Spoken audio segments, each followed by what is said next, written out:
سبحاني جدلنا بالنوراني بالوالي قد رباني شيخ عبد القادر الجيلاني مولانا يا مولانا يا سميع دعانا بحرمة حسن والحسين تقبل دعانا.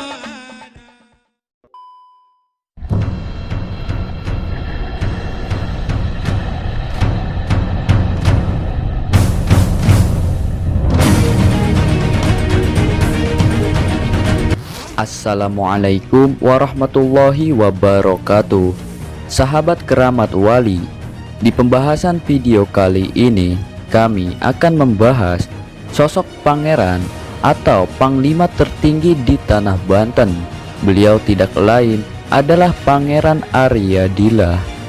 Tentu masyarakat Banten mengenali sebuah cerita rakyat yang mengisahkan seorang tokoh bernama Pangeran Arya Dila.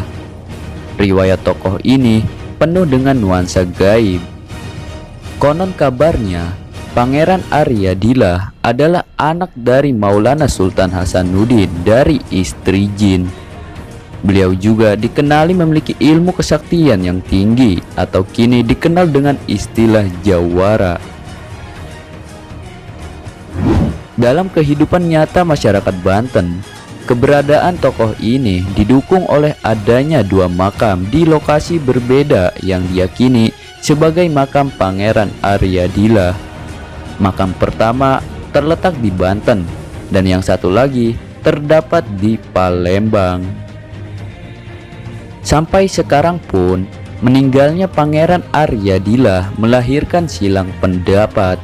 Sebagian masyarakat berkeyakinan bahwa sang pangeran memang sudah meninggal, tetapi sebagian masyarakat yang lain menganggap bahwa Pangeran Arya Dila belum meninggal, melainkan ngehayang ke alam gaib. Menurut Abbas, penjaga makam atau kuncen makam, Pangeran Arya Dila merupakan putra seorang raja di Banten. Akan tetapi, ia sendiri tidak tahu siapa ayahnya itu. Ia kemudian bercerita kepada Sultan Maulana Hasanuddin. Setelah mendengar penuturan Pangeran Arya Dila, kemudian Sultan Maulana Hasanuddin meminta dirinya untuk membuktikan bahwa dirinya memang anak seorang raja Banten. Lalu Sultan Maulana Hasanuddin menyuruh Pangeran Arya Dila untuk merontokkan seluruh daun beringin dari pohonnya tanpa tersisa sehelai pun. Kemudian Pangeran Arya Dila pun menyanggupi permintaan Sultan Maulana Hasanuddin tersebut. Lalu Pangeran Arya Dila bertapa di pohon beringin yang akan dirontokkan seluruh daunnya itu. Dalam pertapaannya, ia meminta bantuan kepada ibu dan kakeknya agar kesaktiannya bisa merontokkan seluruh daun pohon beringin itu. Tidak lama kemudian, dengan kesaktian yang dimilikinya, pohon beringin itu ditiup oleh dirinya hingga seluruh daunnya rontok.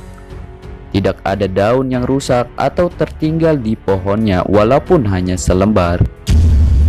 Setelah berhasil menjalankan tantangan Sultan Maulana Hasanuddin, Pangeran Arya Dila akhirnya diakui sebagai anak Raja Banten dan namanya menjadi Pangeran Arya Dila, kata kuncen makam.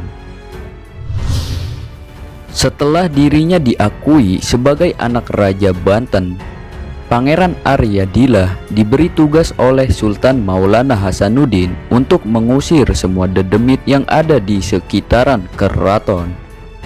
Setelah itu, ia pun pergi ke perairan Teluk Banten untuk melakukan tugas tersebut, yang kemudian petilasannya sampai sekarang dikenal dengan sebutan Karang Hantu atau Karangatu. Karangatu ini bersebelahan dengan Selat Sunda, yang kemudian dibuat menjadi pelabuhan bernama Pelabuhan Karangatu. Pada zaman dulu, tempat ini menjadi pusat perdagangan kerajaan Banten. Sekarang, kegiatan perdagangan itu masih aktif, dengan adanya pasar ikan di Karang Hantu tersebut. Setelah melewati Karang Ngatu, terdapat juga bangunan tua berbentuk benteng, yakni Benteng Spelwick, yang dulunya adalah bekas benteng pertahanan Belanda.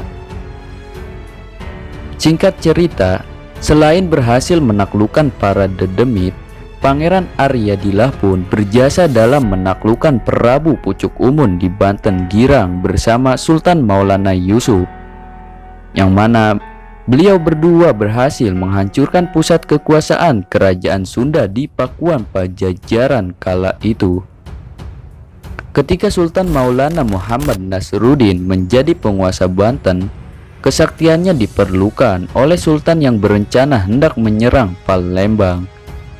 Atas perintah Sultan Maulana Muhammad, ia berangkat ke Palembang untuk menaklukkan negeri tersebut.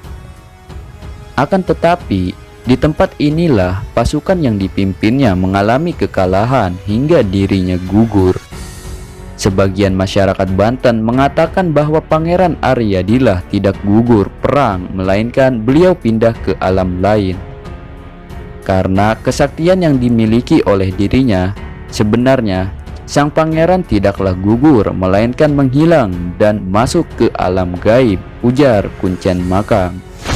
Sampai sekarang, tempat yang diyakini sebagai makam sang pangeran oleh sebagian masyarakat Banten selalu diziarahi untuk mendapatkan berkahnya. Menilik riwayat hidupnya yang memiliki kesaktian, maka sekarang banyak orang yang sedang menjalani ilmu kanuragan atau ilmu kebatinan berziarah ke makam Pangeran Aryadillah. Mereka bahkan ada yang sampai menginap berhari-hari untuk menunggu wangsit dari sang pangeran. Tak heran jika berkunjung ke makam Pangeran Aryadillah akan menemui penjara yang tidur di komplek makam, dan ada pula yang sedang berzikir di depan makam sampai semalaman. Nah, begitulah riwayat sejarah Pangeran Aryadillah yang diceritakan oleh Abbas Kuncen Makam. Semoga bermanfaat dan tunggu sejarah dan kisah para wali selanjutnya dari kami. Wassalamualaikum warahmatullahi wabarakatuh.